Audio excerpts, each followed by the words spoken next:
अस्सलामु अलैकुम रहमतुल्लाहि व बरकातुहू।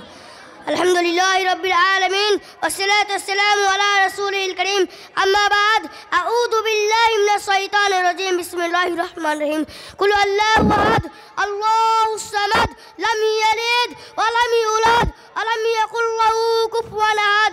जनाबी सदर मुअज़्ज़ज़ असातिज़ा किराम मोहतरम हज़रात, आज का सालाना अंजुमन जिस सलमान की तज मैं गुफ्तगू करना चाहता हूँ वह है माँ बाप की खिदमत।